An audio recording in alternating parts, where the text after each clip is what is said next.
ನಿನ್ ಮುಂದೆ ಜೀವಕ್ಕೇನು ಬೆಲೆನೇ ಇಲ್ವಾ?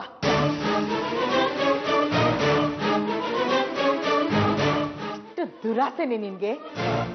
ಒಡ ಹುಟ್ಟಿದ ತಂಗಿನ ಕೊಲ್ಸೋ ಅಷ್ಟು ದುರಾಸೆನಾ?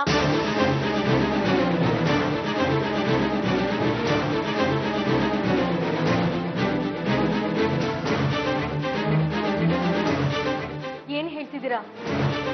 ನೀನೇ ಹೇಳಿ ಮಾಡ್ತಿದ್ದು ಅಂತ ಸಾಕ್ಷಿ ಹೇಳೋದಕ್ಕೆ ನಿನ್ ಮುಂದೆನೆ ನಿಂತಿದ್ದಾಳೆ ನೋಡು.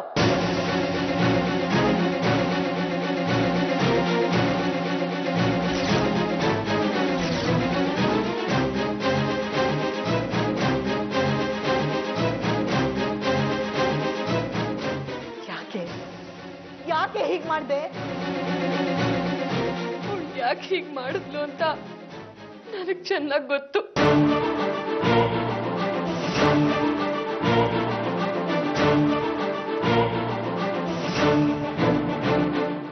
ಇವಳು ದುಡ್ಡಿನ ದುರಾಸೆ ಮಾತ್ರ ಅಲ್ಲ, ಆ ಡಾಕ್ಟರ್ ಜೊತೆ ಸಂಬಂಧನೂ ಇದೆ.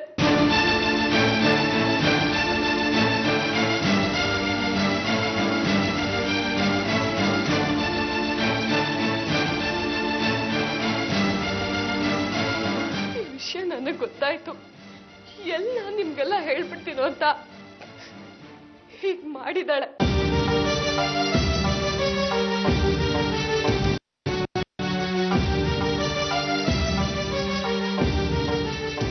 ಓ, ನಮ್ಮ ಅಣ್ಣನ್ಗೆ ಮಂಕ್ ಬುದ್ಧಿ ಹೆಚ್ಚಿದ್ದಾಯ್ತು. ಈಗ ಇನ್ನೊಬ್ಬನ್ ಮೋಸ ಮಾಡಿ ಅವನನ್ನ ಬುಟ್ಟಿಗೆ ಹಾಕೊಂಡಿದ್ದಾಳಲ್ಲ. ಹಾಳಿ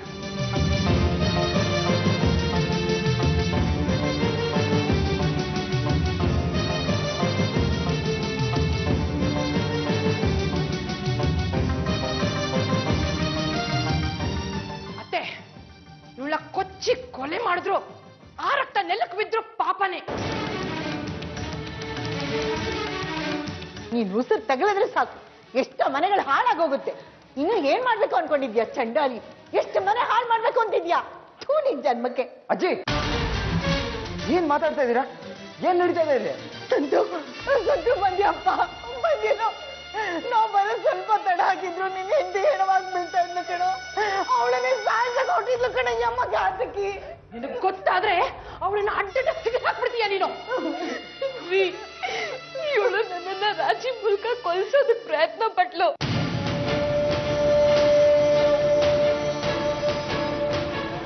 ಸೀತು,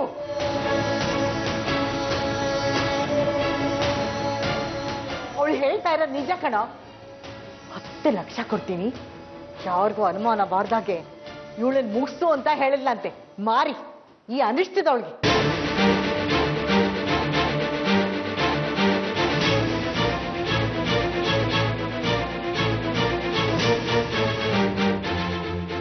ನೋಡ್ದೇನೋ ಸಂತು, ನಮ್ಮ ಮನೇಲಿ ಎಂತೆಂತ ಕೊಲೆಗಡಕರು ಸೇರ್ಕೊಂಡಿದ್ದಾರೆ ಅಂತ.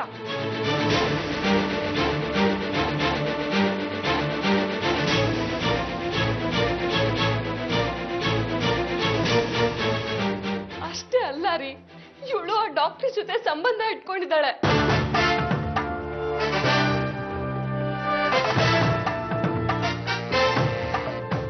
ನೀತಿಗೆಟ್ಟವಳು ಕಣೋ ಇವಳು. ಒಳ್ಳೆ ಹಸುಗೂಸಿನ ತರ ಇರೋ ನಮ್ಮ ಅಣ್ಣನಿಗೆ ಮೋಸ ಮಾಡ್ದವಳು ಇವಳು. ಸಾಕು, ಎಲ್ಲರೂ ಬಾಯಿ ಮುಚ್ತೀರಾ? ಯಾರ ಬಗ್ಗೆ ಮಾತಾಡ್ತಿದ್ದೀರಾ ಅನ್ನೋ ಪ್ರಜ್ಞೆ ಇದೆಯಾ ನಿಮ್ಗೆ? ಅವ್ರ ಪಾದ ಪೂಜೆ ಮಾಡಿ ಆ ನೀರು ಕುಡಿದ್ರು ನೀವು ಮಾಡಿರೋ ಪಾಪ ಸವಿಯಲ್ಲ.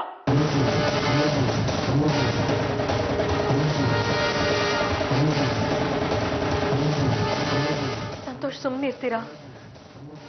ಸಂಗೀತ ಅವರೇ, ಪ್ಲೀಸ್ ದಯವಿಟ್ಟು ನೀವು ಸುಮ್ಮನೆ ಇದ್ಬಿಡಿ. ಎಲ್ಲದಕ್ಕೂ ಒಂದು ಲಿಮಿಟ್ ಅಂತ ಇರುತ್ತೆ.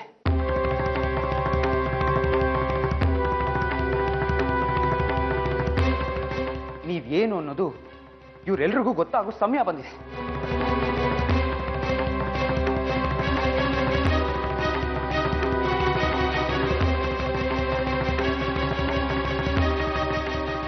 ಈಗಲೂ ನಾನು ಸತ್ಯ ಹೇಳ್ದೆ ಇದ್ರೆ ಇವ್ರುಗಳು ಮಾಡಿರೋ ಪಾಪದ ಸಂಖ್ಯೆ ಹೆಚ್ಚಾಗಿ ಕೊನೆಗೆ ಇವ್ರಿಗೆ ನರಕದಲ್ಲೂ ಜಾಗ ಸಿಗೋದಿಲ್ಲ.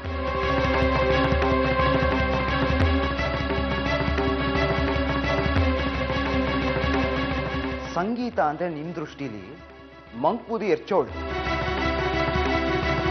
ನಮ್ಮ ಮನೆ ಆಸ್ತಿನ ಲಪ್ಟಾಯ್ಸಕ್ ಬಂದಿರೋಳು. ಯಾರ ಜೊತೆ ಬೇಕಾದ್ರೂ ಸಂಬಂಧನ ಇಟ್ಕೊಂಡಿರೋಳು.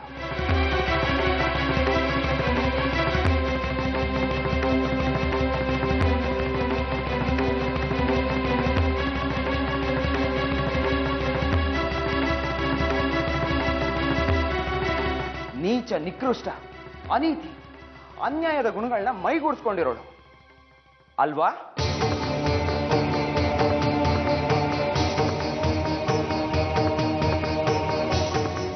ಅಂಧಕಾರದ ಪೊರೆನ ನಿಮ್ ಕಣ್ಗಳಿಂದ ಕಿತ್ತಾಕ್ ನೋಡಿದಾಗ ನಿಮ್ಗೆ ಗೊತ್ತಾಗುತ್ತೆ.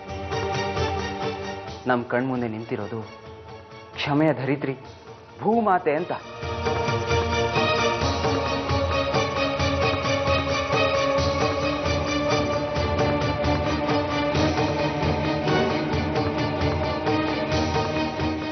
ಸಂಗೀತ ಬರೀ ಮನುಷ್ಯಳಲ್ಲ, ನಮ್ಮ ಮನೆ ಉಳಿಸಿರೋ ದೇವತೆ.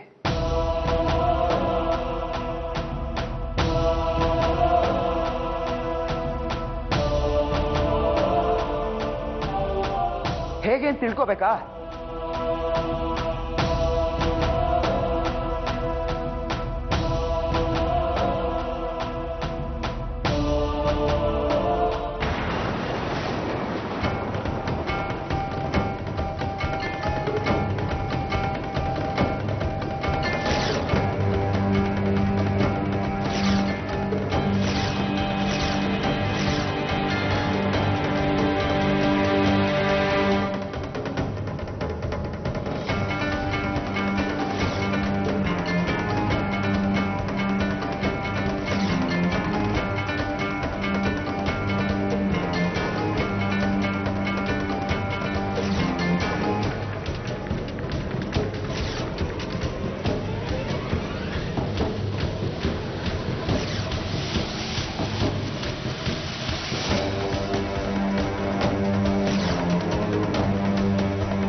ಈ ದೇವತೆ ಸಾವಿರಾರು ಜೀವಗಳನ್ನ ಉಳಿಸ್ದವಳೆ ಹೊರತು ಯಾರ ಜೀವನ ತೆಗ್ದವಳು ಅಲ್ವೇ ಅಲ್ಲ.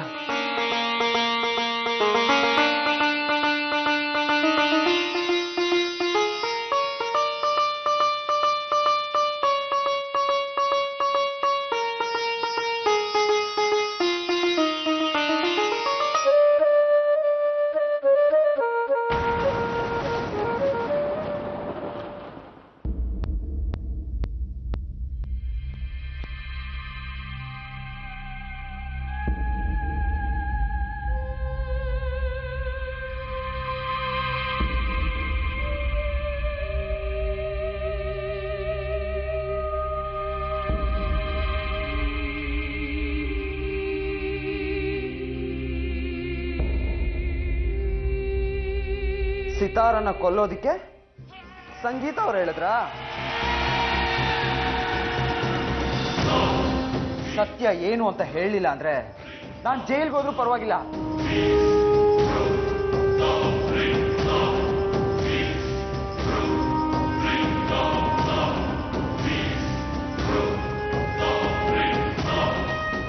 ನೀನ್ ನಾಲ್ಕು ಕೊಚ್ಚೆ ಹಾಕ್ಬಿಡ್ತೀನಿ.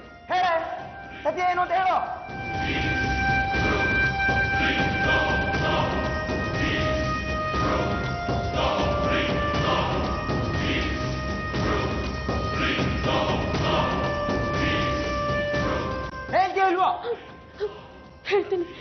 ಹೇಳ್ತೀನಿ.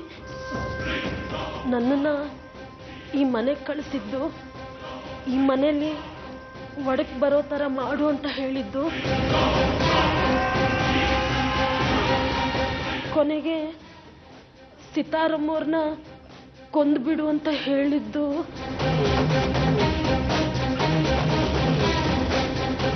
ಹೇಳಿದ್ಯಾರು? ಭಾನು.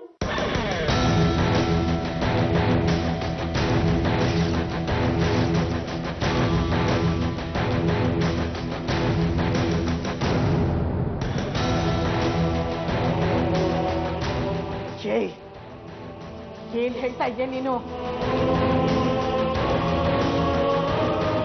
ಅವಳು ಸತ್ಯನೇ ಹೇಳ್ತಿದ್ದಾಳೆ.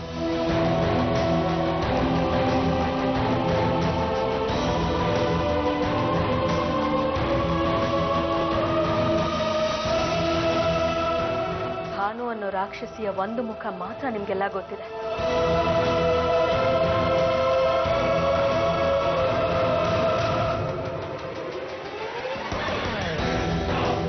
ಅವಳ ಹಿಂದಿನ ಚರಿತ್ರೆನ ನಾನು ನಿಮಗೆ ಹೇಳ್ತೀನಿ.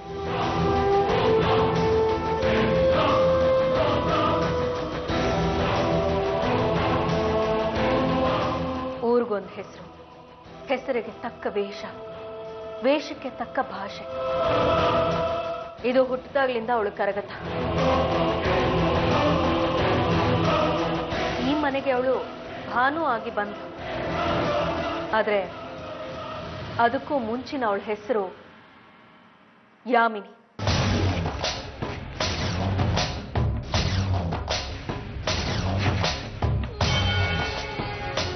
ನಮ್ಮ ತಂದೆ ಮುಗ್ಧತೆನ ದುರುಪಯೋಗ ಪಡಿಸ್ಕೊಂಡು ತಂದೆಗೆ ಮೋಸ ಮಾಡಿ ಅವ್ರ ಸಾವಿಗೂ ಕಾರಣ ಆದ್ಲು.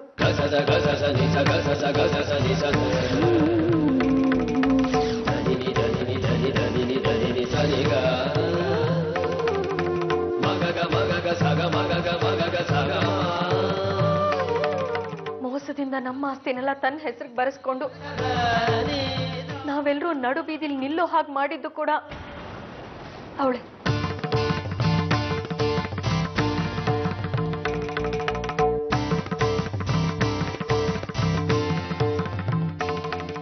ಕೊನೆಗೂ ಅವಳು ಅನ್ಕೊಂಡಿದ್ದನ್ನೆಲ್ಲ ಸಾಧಿಸಿದ್ಲು. ಹಾಳಾಗೋಗ್ಲಿ ಅಂತ ನಾನು ಸುಮ್ಮನಿದ್ದೆ. ಆದ್ರೆ ಯಾವಾಗ ಅವಳು ಭಾನು ಅನ್ನೋ ಹೆಸರಿನಲ್ಲಿ ಜೈರಾಮ್ ಅವರ ಬಿಸ್ನೆಸ್ ಪಾರ್ಟ್ನರ್ ಆಗಿ ಕಾಣಿಸ್ಕೊಂಡ್ಲು, ನನ್ನ ತಂಗಿ ಮನೆ ಹಾಳಾಗಿ ಹೋಗುತ್ತಲ್ಲ ಅಂತ ನನ್ಗೂ ಭಯ ಶುರುವಾಯ್ತು. ಮರ್ಯಾದೆಯಾಗಿ ಇಲ್ಲಿಂದ ಹೊರಟೋಗು ಅಂತ ನಾನು ಅವಳನ್ನ ವಾರ್ನ್ ಮಾಡಿದೆ. ಆದ್ರೆ ಅವತ್ತು ಜೈರಾಮ್ ಅವರ ಬರ್ತ್ಡೇ ಪಾರ್ಟಿಲಿ ತಾನೇ ಪ್ಲಾನ್ ಮಾಡಿ ಗುಂಡೇಟು ಬೀಳಿಸ್ಕೊಂಡು ಜೈರಾಮ್ ಅವ್ರ ಪ್ರಾಣ ಉಳಿಸೋ ತರ ನಾಟಕ ಆಡಿ ನಿಮ್ಮೆಲ್ಲರ ವಿಶ್ವಾಸನ ಗಳಿಸ್ಕೊಂಡು ಇದೇ ಮನೇಲೆ ಉಳಿದ್ಬಿಟ್ಲು.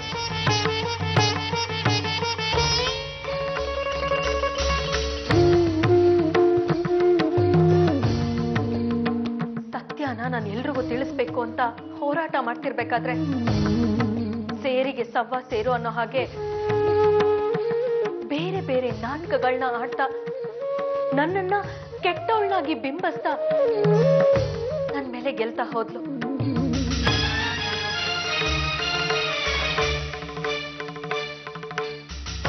ಅವಳು ಮುಖ್ಯವಾದ ಗುರಿ ಇದ್ದಿದ್ದು ಜೈರಾಮ್ ಅವ್ರನ್ನ ಮದ್ವೆ ಮಾಡ್ಕೋಬೇಕು, ಅವ್ರ ಆಸ್ತಿನೆಲ್ಲ ತನ್ನ ಕೈವಶ ಮಾಡ್ಕೋಬೇಕು, ನಿಮ್ಮನ್ನೆಲ್ಲ ಬೀದಿ ಪಾಲ್ ಮಾಡ್ಬೇಕು ಅಂತ.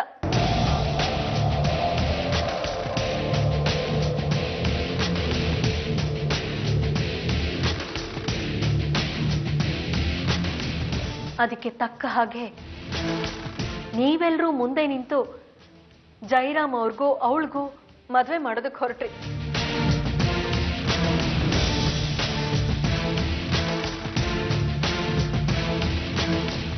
ನನ್ಗೇನ್ ಮಾಡ್ಬೇಕು ಅಂತ ದಿಕ್ಕೇ ತೋಚ್ಲಿಲ್ಲ. ಅದೇ ಸಮಯದಲ್ಲಿ ಅವತ್ತೊಂದು ದಿವಸ ಜೈರಾಮ್ ಅವರು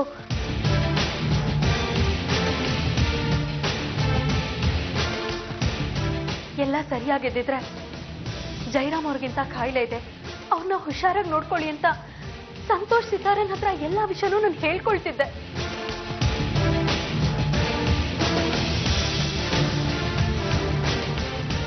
ಆದ್ರೆ ಭಾನು ಅನ್ನೋ ಆ ರಾಕ್ಷಸಿ ಇಂಥ ಸಮಯಕ್ಕೋಸ್ಕರ ಹೊಂಚಾಕಿ ಕಾಯ್ತಿದ್ಲು.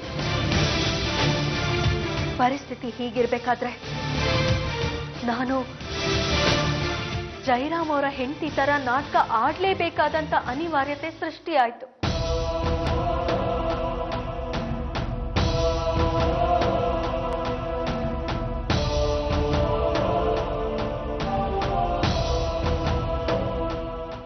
ನಾನ್ ಯಾಕೆ ಇಂಥ ನಿರ್ಧಾರ ತಗೊಂಡೆ ಅಂತ ಜೈರಾಮ್ ಅವ್ರಿಗೆ ಗೊತ್ತಿಲ್ಲ. ಆದ್ರೆ ಎಲ್ಲರ ಹಿತದೃಷ್ಟಿಯಿಂದ ಅವರು ನನ್ನ ನಿರ್ಧಾರಕ್ಕೆ ಒಪ್ಕೊಂಡ್ರು. ಆಗ್ಲೇ ನನಗೆ ಗೊತ್ತಿತ್ತು ಆ ಭಾನು ನನ್ನ ಮೇಲೆ ಸೇಟ್ ತೀರಿಸ್ಕೊಳ್ಳೋದಕ್ಕೋಸ್ಕರ ನನ್ನ ತಂಗಿ ಸಿತಾರನ್ನ ಟಾರ್ಗೆಟ್ ಮಾಡ್ತಾಳೆ ಅಂತ.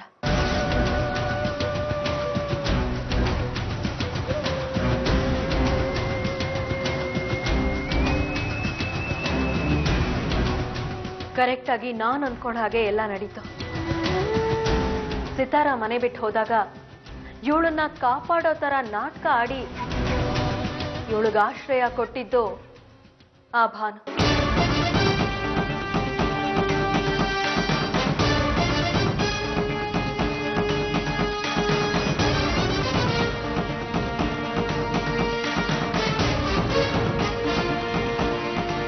ನಿಮ್ಗೆಲ್ರಿಗೂ ಗೊತ್ತಿಲ್ದಿರೋ ವಿಷಯ ಏನು ಅಂದ್ರೆ, ಆ ಭಾನು ಸಿತಾರನ್ನ ಅವಳ ಮನೇಲೆ ಕೊಲ್ಲೋದಿಕ್ಕೆ ಸಾಕಷ್ಟು ಸಲ ಪ್ರಯತ್ನ ಪಟ್ಲು.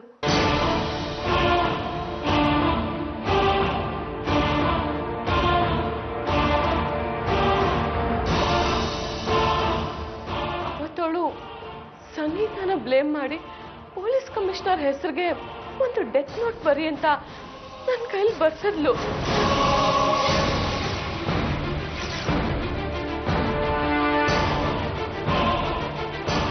ಆದ್ರೆ ಈಗ ಗೊತ್ತಾಗ್ತಿದೆ ಅದ್ರ ಹಿಂದೆ ಅವಳ ಉದ್ದೇಶ ಏನಿತ್ತು ಅಂತ.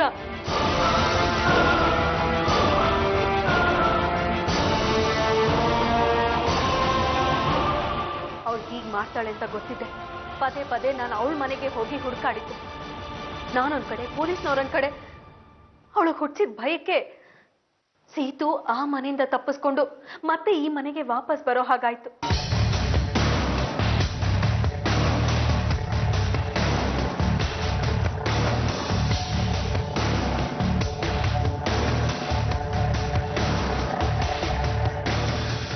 ಆದ್ರೆ ಅಷ್ಟಕ್ಕೆ ಅವಳ ಆಟ ನಿಲ್ಲಿಲ್ಲ. ನಾವು ಸಿತಾರಿನ ಹೆಸರಲ್ಲಿ ಮಾಡ್ಸೋದಕ್ಕೆ ಹೊರಟಿದ್ದ ಆಯುರ್ ಹೋಮನ ಹಾಳು ಮಾಡ್ತಿದ್ದು ಆ ಭಾನುನೇ.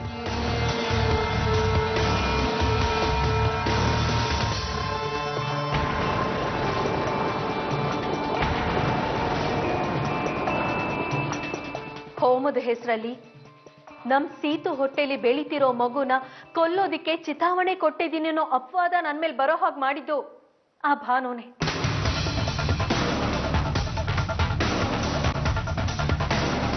ಅವಳು ನನಗೆ ಕೊಟ್ಟಿರೋ ಹಿಂಸೆ ಒಂದೆರಡಲ್ಲ. ನಾನು ಆಫೀಸಿಗೆ ಹೋದ್ರೆ ಸೀತುನು ಆಫೀಸಿಗೆ ಬರೋ ಹಾಗೆ ಮಾಡಿದ್ದು ಅವಳೇ. ಸೀತುನ ಬಳಸ್ಕೊಂಡು ನನ್ನನ್ನು ಏನಾದ್ರೂ ಮಾಡ್ಲೇಬೇಕು ಅಂತ ಪ್ರಯತ್ನ ಪಟ್ಲು. ಆದ್ರೆ ಅದು ಆಗ್ಲಿಲ್ಲ.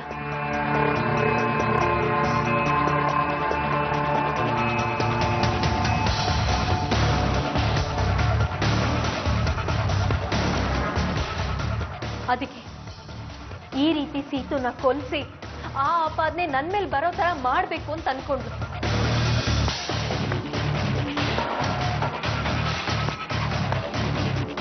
ನಾನು ಈ ಮನೆ ವಿಷಯದಲ್ಲಿ ಪ್ರತಿಯೊಂದಕ್ಕೂ ಅವಳಿಗೆ ಅಡ್ಡ ಬರ್ತಿದ್ನಲ್ಲ, ಅದಕ್ಕೆ ಕೊಲೆ ಆಪಾದನೆ ನನ್ ಮೇಲೆ ಬಂದು ನಾನೇನಾದ್ರೂ ಜೈಲಿಗೆ ಸೇರ್ಕೊಂಡ್ರೆ ಅವಳಿಗೆ ನಿಮ್ಮನ್ನೆಲ್ಲ ಮೋಸ ಮಾಡೋದು ಬರೀ 2 ನಿಮಿಷದ ಕೆಲಸ ಅಷ್ಟೇ. ಅವಳ ಉದ್ದೇಶ ಕೂಡ ಅದೇ ಆಗಿತ್ತು.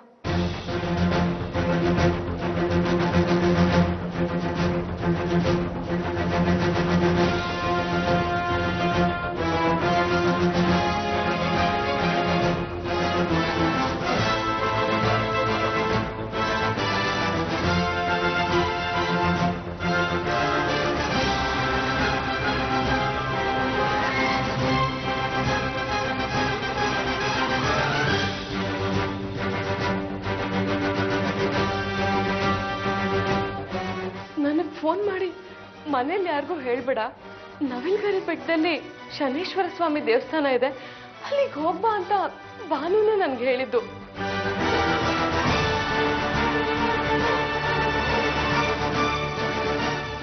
ಅಲ್ಲೂ ಕೂಡ ರಾಜಿ ನನ್ನನ್ನ ಕೊಲ್ಲೋದಕ್ಕೆ ಪ್ರಯತ್ನ ಪಟ್ಲು.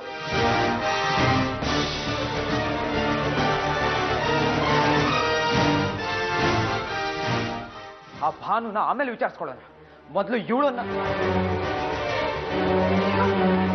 ಎಲ್ಲ ಹೋದ್ಲ ಅವಳು? ಸಂತೋಷ್ ಅವಳು ಓಡ್ ಹೋಗಿರ್ಬೇಕು. ಬಿಡ್ಬೇಡ ಅವಳನ್ನ. ಹೋಗೋ ಹೋಗೋ ಹೋಗ ಬೇಗ.